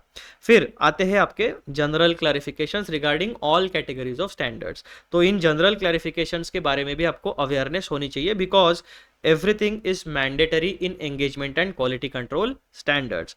फिर आता है दोस्तों आपका स्टैंडर्ड्स ऑन इंटरनल ऑडिट। अब ये जो इंट्रोडक्टरी मैटर्स है, यहाँ पे देखो आपका 3 डॉक्यूमेंट्स है, preface to the framework and standards on internal audit. फिर आता है आपका framework governing internal audits and basic principles of internal audit. उसके बाद देखो आपके पास अलग अलग कैटेगरी के स्टैंडर्ड्स है। आपकी 100 वाली सीरीज है जो है स्टैंडर्ड्स ऑन की कॉन्सेप्ट्स, 5 इंटरनल ऑडिट के स्टैंडर्ड्स आपको फॉलो करने हैं। 200 की सीरीज है जहां पर आपके standards on internal audit management. यहाँ पर क्या है, की कॉन्सेप्ट्स, की कॉन्सेप्ट से रिलेटेड 5 स्टैंडर्ड्स मैंडेटरीली फॉलो करने हैं। इंटरनल ऑडिट मैनेजमेंट से रिलेटेड 5 स्टैंडर्ड्स मैंडेटरी फॉलो करने हैं। Then standards on the conduct of audit assignment, audit assignment को किस तरीके से कंडक्ट करना है उससे रिलेटेड 7 इंटरनल ऑडिट के स्टैंडर्ड्स है वो फॉलो करने हैं। देन 500 की सीरीज में स्टैंडर्ड्स ऑन स्पेशलाइज्ड एरियाज, तो 2 प्रकार के स्पेशलाइज्ड इंटरनल ऑडिट स्टैंडर्ड्स आपको पढ़ने हैं। And the last one is standards issued till July 1, 2013। तो इसमें आपके SIA 5, 6, 7, 11, 18। तो इस प्रकार से आपका जो सिनेरियो है वो इंटरनल ऑडिट का scenario. As a chartered accountant 3 categories हमने देखी, engagement quality control, engagement control, internal audit control. ये 3 नॉलेज बेस तो मैंडेटरीली आपको फॉलो करने हैं। अब देखो guidance notes, 24 guidance note institute ने हमारे बेनिफिट के लिए इशू करके रखे। अब यहाँ पर हम कुछ सैंपल पढ़ेंगे, पूरा का पूरा 24 का लिस्ट तो मैं नहीं पढ़ूंगा, कुछ सैंपल हम पढ़ते हैं और आगे बढ़ते हैं। जैसे कि यहां पर देखो guidance note on audit of abridged financial statement, खैर ये तो विड्रॉ कर लिया इंस्टीट्यूट ने तो इसको छोड़ दो। फिर आपका आता है guidance note on audit of cash and bank balances, यानी जब एज एन ऑडिटर आप किसी भी एंटिटी का ऑडिट करोगे तो आप बैलेंस शीट भी उसकी देखोगे, P&L भी देखोगे। तो जब आप बैलेंस शीट चेक कर रहे हो, बैलेंस शीट में आपका एक आइटम आएगा कैश एंड बैंक बैलेंसेस। तो इस कैश एंड बैंक बैलेंसेस को किस तरीके से ऑडिट करना है उससे रिलेटेड गाइडेंस आपको इस पर्टिकुलर गाइडेंस नोट में मिलेगा। यानी आपके ऑडिट में जो भी engagement and quality control standard या फिर इंटरनल ऑडिट के स्टैंडर्ड्स एप्लीकेबल है वो तो मैंडेटरीली फॉलो करना है। जनरल क्लैरिफिकेशंस अगर इस आइटम से रिलेटेड है उसको भी मैंडेटरीली फॉलो करना है। प्लस अगर कोई स्पेसिफिक मुद्दा हमारे स्टैंडर्ड्स में कवर नहीं किया गया है तो उससे रिलेटेड गाइडेंस आपको गाइडेंस नोट में मिलेगा। और यहां बताए गए जो भी प्रोसीजर्स है regarding audit of cash and bank balances वो आपको फॉलो करने हैं। अगर एज अ प्रोफेशनल आप गाइडेंस नोट को फॉलो नहीं करते तो कोई प्रॉब्लम नहीं है, क्योंकि गाइडेंस नोट का नेचर कैसा है, रिकमेंडेटरी, इंस्टीट्यूट ने रिकमेंड किया है। इंस्टीट्यूट आपको यहाँ पर फ्लेक्सिबिलिटी देती है, यहाँ पर आपके पास ऑप्शन होता है कि इस गाइडेंस नोट में बताए गए गाइडेंस के अलावा ऑल्टरनेटिव प्रोसीजर आप अप्लाई कर सकते हो while auditing cash and bank balances. लेकिन जब भी आप ऑल्टरनेटिव प्रोसीजर को अप्लाई करोगे तो उस ऑल्टरनेटिव प्रोसीजर के बारे में कंप्लीट डॉक्यूमेंटेशन एंड जस्टिफिकेशन आपको मेंटेन करना पड़ेगा। फिर तीसरा गाइडेंस नोट आता है हमारा guidance note on audit of consolidated financial statements. तो स्टैंडर्ड्स में जो भी एप्लीकेबल है उनको मैंडेटरीली फॉलो करो, प्लस इस गाइडेंस नोट को फॉलो करो जब भी आप कंसोलिडेटेड फाइनेंशियल स्टेटमेंट्स का ऑडिट करोगे। Then guidance note on audit of debtors, loans and advances. तो जब भी आप डेटर्स, लोन्स एंड एडवांसेस का ऑडिट करोगे स्टैंडर्ड्स मैंडेटरीली फॉलो करो, प्लस यहां पर जो भी गाइडेंस दिया है उसको फॉलो कर सकते हो। तो इस तरीके से आपके 24 अलग अलग एरियाज के लिए 24 अलग अलग आइटम्स के लिए यानी फाइनेंशियल स्टेटमेंट आइटम्स के लिए आपको गाइडेंस नोट इंस्टीट्यूट ने इशू किया है। जैसा कि देखो इंटरेस्टिंग बात अभी मुझे यहाँ पर 7वें नंबर पे दिख रही है, guidance note on audit of inventories. तो जब भी आपको अपना आपके जो सीए होंगे या इधर आप इंटर्न हो या फिर आप प्रोफेशनल हो, तो जब आप इन्वेंट्री ऑडिट के लिए जाओगे तो यह guidance note on audit of inventories को रेफर कर लेना, थोड़ा सा ओवरव्यू कर लेना, तो आपको पता चल जाएगा कि इन्वेंट्री का ऑडिट किस तरीके से किया जाता है। अगर आपको आप किसी ऑडिट टीम का हिस्सा हो और अगर आपको इन्वेस्टमेंट का ऑडिट करने बोला गया, आपको कुछ पता नहीं है, तो आप क्या रेफर करोगे? स्टैंडर्ड्स में पहले ढूंढो भाई साहब इन्वेस्टमेंट के बारे में कहां पर क्या बताया गया है, कैसे ऑडिट करना है। स्टैंडर्ड्स में अगर कुछ आपको नहीं मिलता है तो डायरेक्टली आप guidance note on audit of investments को रेफर करो, वहां पे आपको प्रॉपरली स्टैंडर्ड का रेफरेंस भी मिल जाएगा, ऑडिट किस तरीके से करना है इन्वेस्टमेंट्स का वो भी पता चल जाएगा। फिर अगर आपको लाइबिलिटीज का ऑडिट करने का चांस मिलता है तो सेम अप्रोच रखना, स्टैंडर्ड्स पहले चेक कर लो कौन से मैंडेटरी स्टैंडर्ड्स है regarding how to audit liabilities. अगर वहां पे आपका इशू सॉल्व हो जाता है तो वेल एंड गुड, लेकिन लाइबिलिटीज के बारे में अगर आपके पास कोई नॉलेज नहीं है, काम कहां से शुरू करना है, कैसे करना है, ये सारी बातें अगर आपको पता करनी है तो आप कहां से पता कर सकते हो? Guidance note on audit of liabilities. इसमें कंप्लीट गाइडेंस आपको दिया रहेगा कि भाई साहब लाइबिलिटीज का ऑडिट आपको कैसे करना है। तो ऐसे ही बहुत सारे आपके जो फाइनेंशियल स्टेटमेंट आइटम्स होते हैं, जैसे कि देखो आप cash and bank balances balance sheet में आपके दिखता है, कंसोलिडेटेड फाइनेंशियल स्टेटमेंट्स यानी complete set of financial statements हो गया, उसमें PNL, balance sheet, cash flows, आपका schedules to accounts, notes to accounts, cash flow statement, जो जनरल पर्पस फाइनेंशियल स्टेटमेंट्स होते हैं वो कंप्लीट आपका उसमें लिस्ट आ गया कंसोलिडेटेड में। अब कंसोलिडेटेड मीन्स व्हाट, आपके ब्रांचेस होंगे, आपके सब्सिडरीज होंगी, तो वो सारी चीजों का एक कंसोलिडेटेड फाइनेंशियल स्टेटमेंट बनेगा।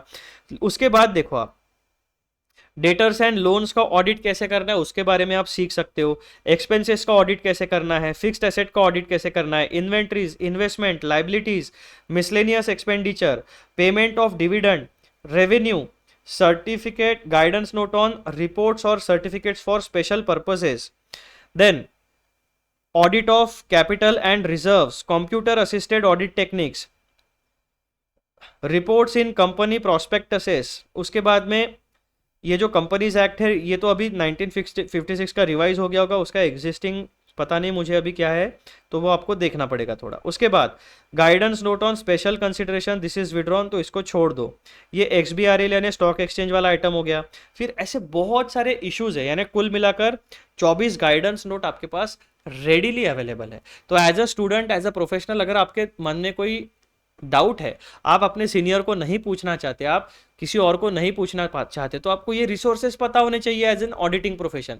तो इतनी 24 गाइडेंस नोट आप एक बार नजर मार लेना, आपको बहुत सारे प्रॉब्लम्स का आंसर इसमें मिल जाएगा, प्लस आपको फॉर्मेट्स भी बहुत सारे मिल जाएंगे, रिपोर्ट कैसे बनानी है उसका गाइडेंस भी मिल जाएगा। फिर आप देखो ये तो जनरल गाइडेंस नोट हो गए, यानी फाइनेंशियल स्टेटमेंट के जितने आइटम्स होते हैं उससे रिलेटेड गाइडेंस नोट हो गए। फिर पांचवी कैटेगरी आती है हमारे नॉलेज की, इंडस्ट्री स्पेसिफिक गाइडेंस नोट्स, यानी अगर आप guidance note on audit of accounts of members of stock exchanges, जो स्टॉक एक्सचेंज के रजिस्टर्ड मेंबर्स होते हैं, अगर आप उनके फाइनेंशियल स्टेटमेंट का ऑडिट करते हो तो हाईली स्पेशलाइज्ड एरिया हो गया, ये तो बहुत जनरल ट्रांजैक्शन नहीं होता है, तो उससे रिलेटेड आपका गाइडेंस नोट अवेलेबल है आपके पास।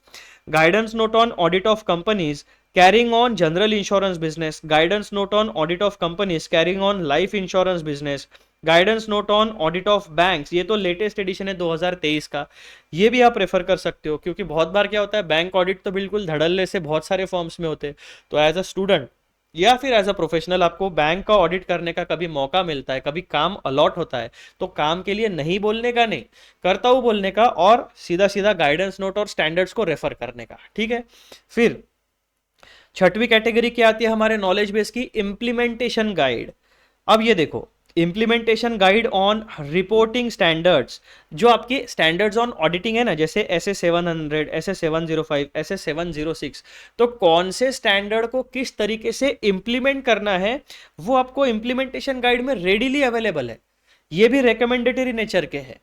ठीक है, कोई मैंडेटरीली आपको फॉलो नहीं करना है, लेकिन अगर आपके पास डाउट है कि भाई साहब ऐसे 700, 705 या 706 इसमें जो बातें बताई गई है वो अगर आपको समझने में प्रॉब्लम हो रहा है, तो सबसे पहले क्या करोगे आप, गाइडेंस नोट ढूंढो। गाइडेंस नोट नहीं है क्या, फिर इंप्लीमेंटेशन गाइड ढूंढो। फिर इंप्लीमेंटेशन गाइड में अगर आपका प्रॉब्लम सॉल्व हो जाता है तो वेल एंड गुड। अगर यहाँ पे भी प्रॉब्लम सॉल्व नहीं होता है तो फिर आपके सीनियर वीनियर को पूछ लेना।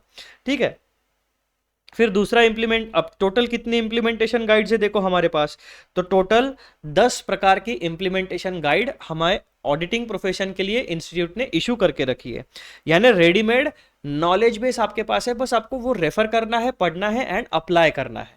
फिर देखो implementation guide on auditors reports under Indian accounting standard for transition phase, implementation guide on SA 530 audit sampling, implementation guide to materiality in planning and performing audit, यानी कौन से कैटेगरी के स्टैंडर्ड्स को किस तरीके से अप्लाई करना है, ये सारा का सारा आपको बिल्कुल अच्छे तरीके से यहाँ पर दिया हुआ है। तो ऐसे 10 प्रकार के implementation guides as a chartered accountant, as a semi qualified professional आपको पता होने चाहिए। अब मैं ये नहीं कहता कि आपको इन स्टैंडर्ड्स में या फिर जितना भी 15 कैटेगरी का नॉलेज बेस है वो बिल्कुल रट्टा मार के रखना है, नहीं, it is not possible to ये सारी चीजें याद रखना पॉसिबल नहीं है। लेकिन जैसे हम इनकम टैक्स में प्रैक्टिस करते हैं, जैसे हम जीएसटी में प्रैक्टिस करते हैं, तो हम लोग क्या करते हैं, क्लाइंट हमारे पास आता है कोई स्पेसिफिक इशू लेके, अगर पीजीबीपी का इशू है तो हम क्या करेंगे, एक बार जो बेयर एक्ट हमारे पास होता है, भाई साहब पीजीबीपी है क्या आपका, क्या डिप्रिसिएशन से रिलेटेड इशू है क्या, सेक्शन देखो डिप्रिसिएशन का क्या बोला गया है, उससे रिलेटेड कोई केस लॉ है क्या, कोई केस स्टडी है क्या, उसको देखो, और इस पर्टिकुलर क्लाइंट का जो क्वेश्चन है, जो इशू है, हम उसको आंसर प्रोवाइड करते हैं, यानी एक प्रोफेशनल सर्विस यानी कंसल्टेंसी प्रोवाइड करते हैं। तो सिमिलर लॉजिक हमारे ऑडिटिंग के प्रोफेशन में भी आता है। ऑडिटिंग क्या होता है, ये 1 पर्सन जॉब नहीं होता है। जो भी बड़ी एंटिटीज होती है ना, तो बहुत सारे एस्पेक्ट्स को चेक करना होता है। तो जब भी कोई ऑडिट के लिए जाएगा तो एक टीम जाएगी, उस टीम में मेन पार्टनर होगा जो आपका एंगेजमेंट पार्टनर होगा, ये सबसे टॉप लीडर होगा। फिर उसके नीचे की जो लीडरशिप होगी वो आपकी senior staff members and qualified chartered accountants होंगी। फिर उसके थर्ड लेयर जो होती है आपकी, वो हमारे जैसे या आपके जैसे सीए इंटर्न्स होते हैं, आर्टिकल्ड असिस्टेंट्स होते हैं, या फिर दूसरे जो बीकॉम ग्रेजुएट्स होते हैं, या फिर कोई ग्रेजुएशन करके काम सीखने के लिए आता है, वो लोग होते हैं। उसके नीचे चौथी लेयर जो होती है, फिर वो आपके क्लरिकल जॉब्स होते हैं जो डॉक्यूमेंटेशन करके रखते हैं, जो ऑफिस का क्लरिकल काम करते हैं। तो ऐसे 4 लेयर में आपकी टीम बनती है। तो ये जो 4 लेयर की आपकी टीम है, इस तरीके से आपको काम को आगे बढ़ाना है। यानी जब भी आप ऑडिटिंग का काम करोगे, आपको कोई काम अलॉट होता है ऑडिट का, team member, as a team member आपको कोई काम अलॉट होता है, तो आपको यह पता होना चाहिए कि अगर आपको पीएनएल या बैलेंस शीट में से, फॉर एग्जांपल आपको बैलेंस शीट में से आपको अगर फिक्स्ड असेट का काम अलॉट हुआ है, फिक्स्ड असेट में भी आपको टेंजिबल फिक्स्ड असेट्स के वेरिफिकेशन एंड कंप्लीट ऑडिट का काम ऑडिट हुआ है, तो आपको ये पता होना चाहिए कि फिक्स्ड असेट्स के लिए अकाउंटिंग की प्रोसेस कैसी होती है, फिक्स्ड असेट्स में कौन से अकाउंटिंग स्टैंडर्ड्स या कौन से इंडियन अकाउंटिंग स्टैंडर्ड्स एप्लीकेबल है। उसके बाद फिर आप ऑडिटिंग स्टैंडर्ड्स के ऊपर आओगे कि हमारे एंगेजमेंट स्टैंडर्ड्स या फिर इंटरनल ऑडिट स्टैंडर्ड्स में फिक्स्ड असेट से रिलेटेड क्या क्या गाइडेंस हमें दिया गया है, वो मैंडेटरीली हमें चेकिंग करना है। उसके बाद आप देखोगे गाइडेंस नोट है क्या फिक्स्ड असेट से रिलेटेड, इंप्लीमेंटेशन गाइड है क्या, टेक्निकल गाइड है क्या, उसमें जितना भी नॉलेज बेस आपको मिलेगा वो सब नॉलेज बेस आपको एक्सट्रैक्ट करके फिर उस फिक्स्ड असेट के एस्पेक्ट को आपको ऑडिट करना पड़ेगा। तो हमारा जो नॉलेज है ना, वो अलग अलग जगह पर स्कैटर्ड है। तो एज अ प्रोफेशनल जब तक आप फोकस्ड अप्रोच नहीं रखोगे, तब तक आप उस स्कैटर्ड नॉलेज को गैदर करके पॉइंटेड अप्रोच के साथ एक क्वालिटी प्रोफेशनल सर्विस प्रोवाइड नहीं कर पाओगे। और जब तक आप ये अप्रोच नहीं बनाओगे कि स्कैटर्ड नॉलेज को एक जगह पर लाओ, उसको कंडेंस करो, प्रॉपर अप्रोच बनाओ, तो जो आपका एस्पिरेशन होता है, क्या एस्पिरेशन होता है जॉब में, कि मुझे 2 साल में 3 साल में प्रॉपर प्रमोशन मिले, मैं आगे बढ़ूं, मेरा फाइनेंशियल जो स्टेटस होता है, जैसे सैलरी में हम इंक्रीमेंट कहते हैं, वो इंक्रीमेंट बढ़े। तो ये सब चीजें जब आप जॉब में आपकी ग्रोथ होगी कैसे। एक तो होता है कि भाई साहब सिंपल जॉब स्विच करते रहो, लेकिन जॉब स्विचिंग में भी एक सर्टेन लिमिटेशन होता है। लेकिन जॉब स्विचिंग के साथ साथ जब आप अपना नॉलेज बेस एनहांस करते हो, जो ऑडिटिंग का नॉलेज आपके पास है, तो वो नॉलेज का पैसा कॉर्पोरेट्स आपको देने के लिए तैयार है। क्योंकि कॉर्पोरेट्स के पास क्या होता है, time is the most important commodity for any corporate.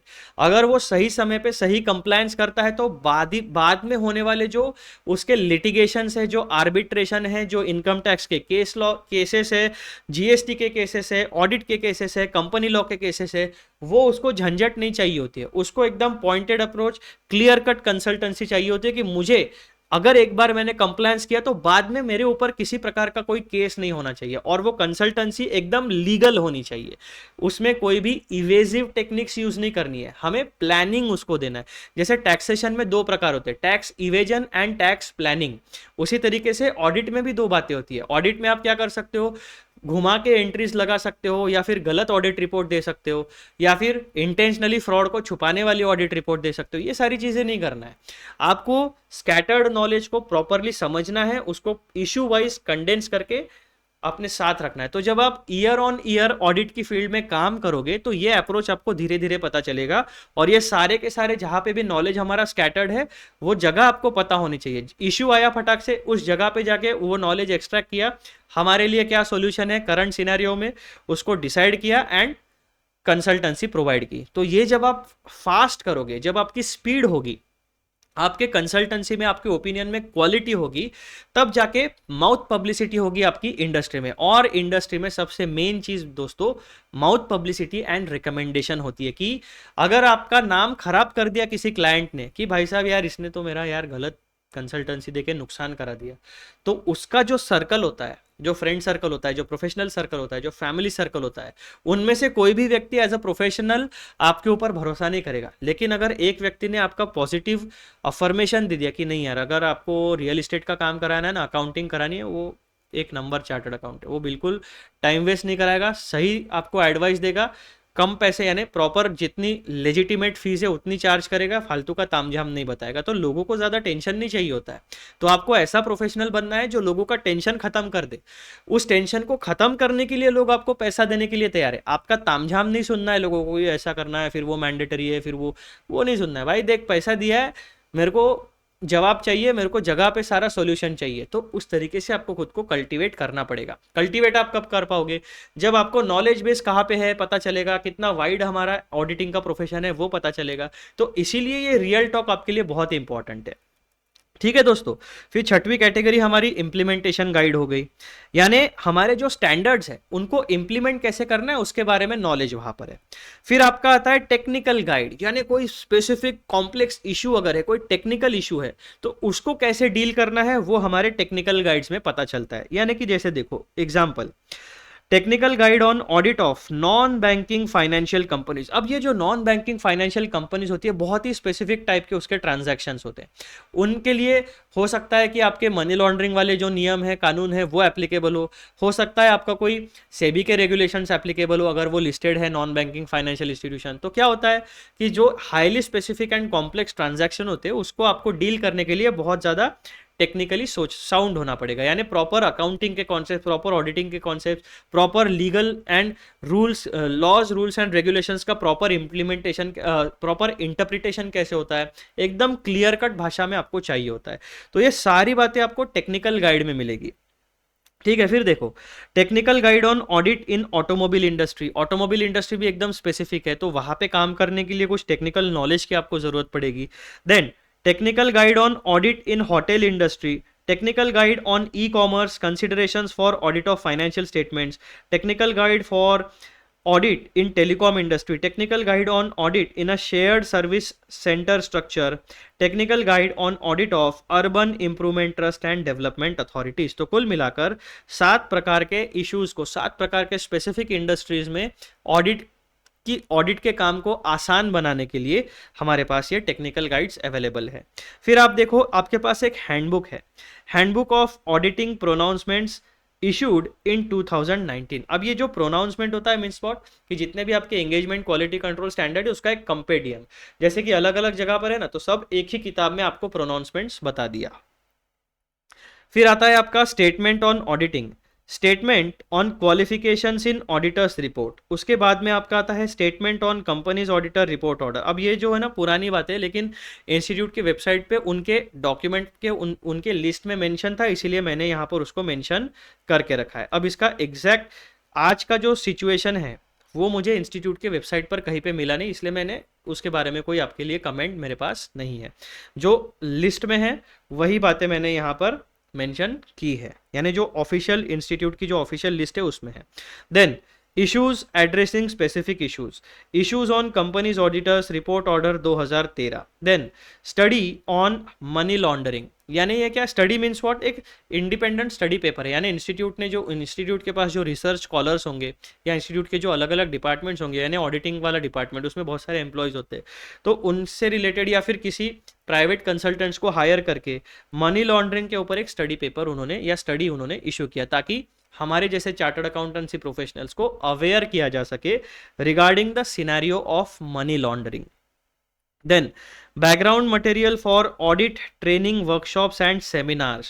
Then practitioner's guide to audit of small entities, यानी अगर आप एक चार्टर्ड अकाउंटेंट हो और प्रैक्टिस कर रहे हो तो भाई साहब सीए प्रैक्टिशनर को, अगर आप स्मॉल एंटिटीज का ऑडिट करते हो यानी जिनका फाइनेंशियल ट्रांजैक्शन वॉल्यूम कम है, तो उसके लिए भी आपको प्रैक्टिशनर्स गाइड दी गई है, किस तरीके से अप्रोच करना है, काम कैसे करना है, कौन से पॉइंट्स को ध्यान में रखना है, ये सारी बातें आपको यहाँ पर बताई गई है। उसके बाद देखो checklist on standards on auditing. Checklist मतलब क्या होता है कि भाई साहब आप वो चेकलिस्ट लेके जाओ। चेकलिस्ट जब आप ऑडिट करने लेके जाओगे तो आप देखोगे सवाल वहाँ पे क्वेश्चन रहेगा और टिक मार्क का बॉक्स, यानी एप्लीकेबल है या नहीं है। चेकलिस्ट में क्या करते हैं हम लोग कि हम एक लिस्ट होती है कौन से स्टैंडर्ड में कौन से हमें कंप्लायंसेस करने हैं, और वहाँ पे कंप्लायंस एप्लीकेबल होगा तो यस लिखना है, क्या कंप्लाई किया, किस तरीके से डॉक्यूमेंटेशन किया, कौन से रिलेवेंट पर्सन से डेटा लिया, वो सारा का सारा फॉर्मेट आपको बिल्कुल चेकलिस्ट रेडीमेड फॉर्मेट में आपको मिल जाएगी। ये इंस्टीट्यूट की वेबसाइट से आप डाउनलोड कर सकते हो, बहुत ही काम की चीज़ है। कभी भी ऑडिट करने जाओगे तो ये चेकलिस्ट रेफर कर लेना, बहुत सारी अलग अलग प्रकार की चेकलिस्ट आपको वहाँ पे मिलेगी। फिर आपका आता है ऑडिट वर्किंग पेपर, ये तो सबसे इंपॉर्टेंट चीज़ है। ऑडिट वर्किंग पेपर टेम्पलेट्स, यानी जो हम काम करते हैं तो हम ऑडिटर जब हम सफिशिएंट अप्रोप्रिएट एविडेंस गैदर करते हैं तो हमें वो सारा कुछ डॉक्यूमेंट करना पड़ता है कि हमने कौन से फाइनेंशियल स्टेटमेंट के कौन से एलिमेंट का ऑडिट शुरू किया, उसके लिए sufficient appropriate audit evidence gather करने के लिए हमने कौन सी सब्सटेंटिव ऑडिट प्रोसीजर्स, कौन सी एनालिटिकल प्रोसीजर, कौन सा गाइडेंस नोट, कौन सा टेक्निकल गाइड, कहाँ से हमने उसका रिस्पांस जनरेट किया, कैसे ऑडिट एविडेंस गैदर किया, ऑडिट एविडेंस का एनालिसिस कैसे किया, एनालिसिस करने के बाद ओपिनियन पे कैसे पहुंचे, उस ओपिनियन का पूरा जस्टिफिकेशन, ये सारी बातें हमें ऑडिट वर्किंग पेपर में मेंशन करनी होती है। अब ये जो ऑडिट वर्किंग पेपर है इसका भी रेडीमेड फॉर्मेटिंग आपको सारा कुछ टेम्पलेट्स के फॉर्म में इंस्टीट्यूट की वेबसाइट पर मिलेगा दोस्तों। तो ये ब्रॉड 15 कैटेगरीज है। अगर आपको ऑडिटिंग की प्रोफेशन में आना है और जेन्युइनली यहाँ पर सर्विस प्रोवाइड करके अच्छा खासा माल कमाना है यानी पैसे कमाने हैं, तो इतना सारा नॉलेज बेस है। अब ये आप डिसाइड करो कि आपको इन 15 कैटेगरीज में से कौन से कैटेगरी में एक्सपर्टीज बनानी है और कौन से कैटेगरी में आइदर प्रैक्टिस करनी है या फिर कॉर्पोरेट जॉब में जाना है या फिर फ्रीलांसिंग करना है। पूरा का पूरा डिसीजन आपके ऊपर है।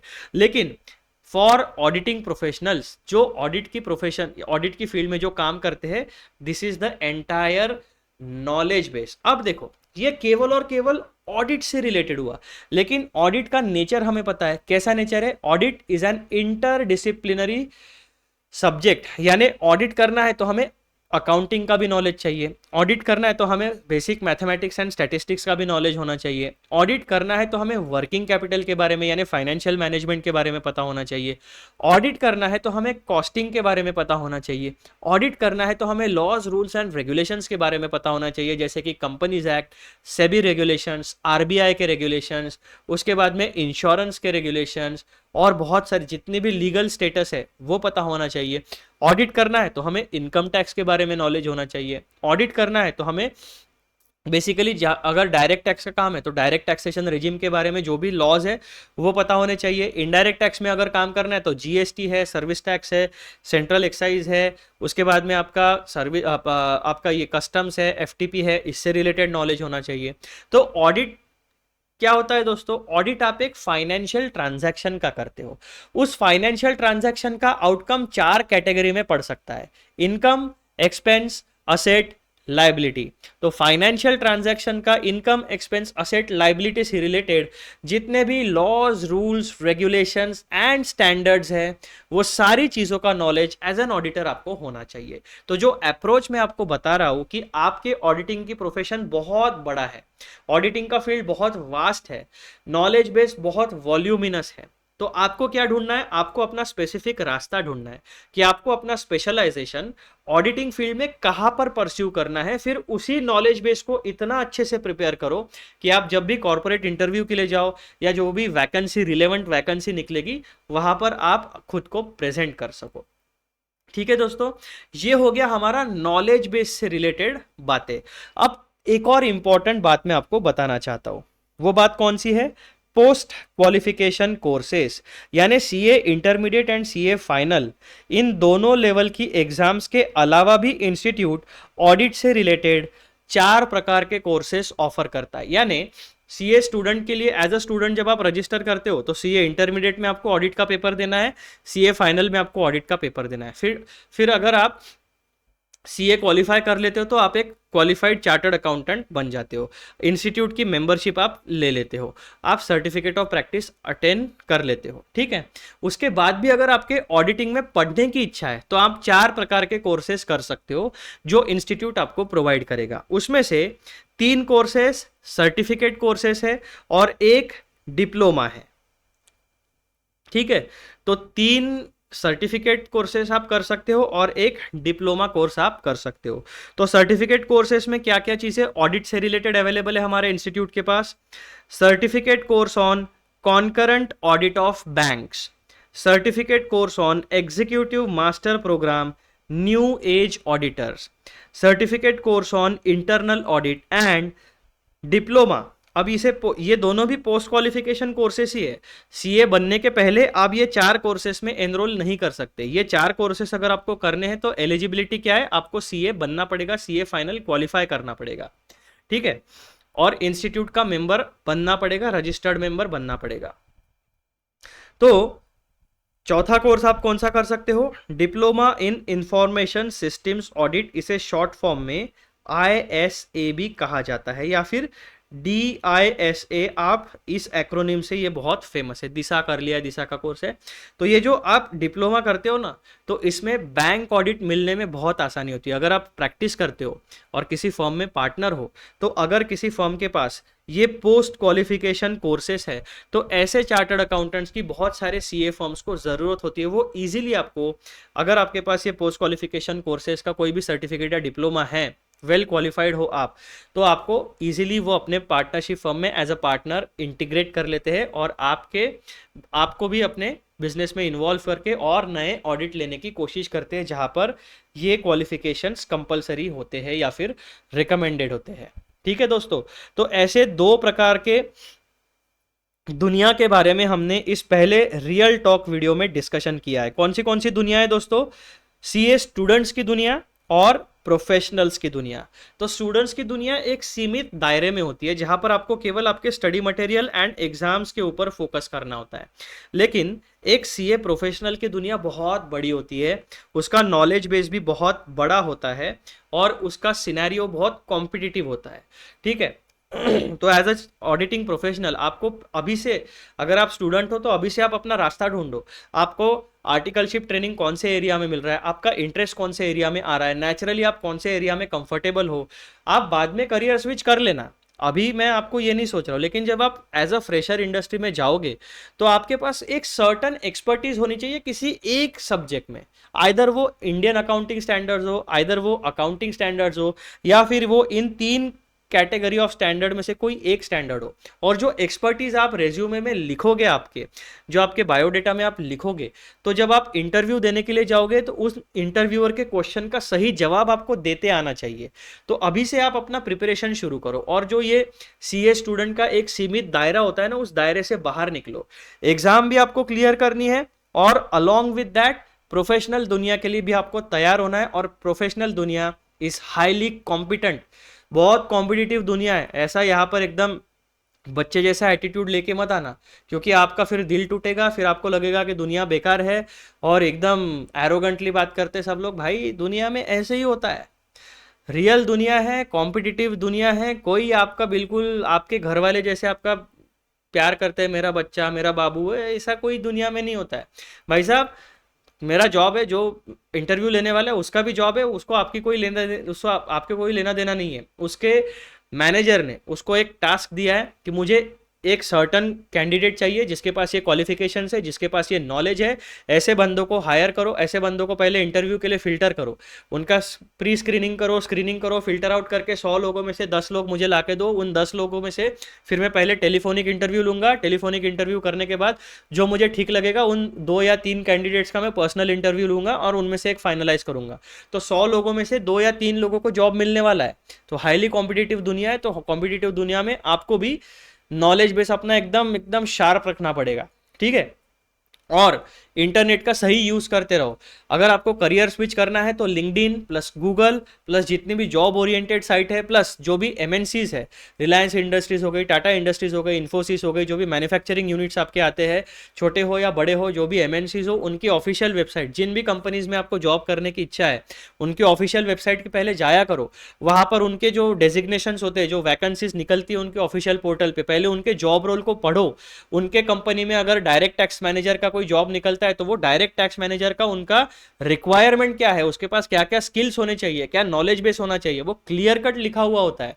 तो पहले उसको स्क्रीनिंग करो, जॉब रोल पहले पढ़ो। उस जॉब रोल में इनकम टैक्स के अगर आपको डायरेक्ट टैक्स यानी इनकम टैक्स का कोई मैनेजर बनाना है तो वो बताएंगे कि ट्रांसफर प्राइसिंग का नॉलेज होना चाहिए, पीजीबीपी का नॉलेज होना चाहिए, कंप्लायंसेस का नॉलेज होना चाहिए। कंप्लायंस में मतलब क्या, कंप्लायंस मतलब सिर्फ टैक्स ऑडिट नहीं होता है।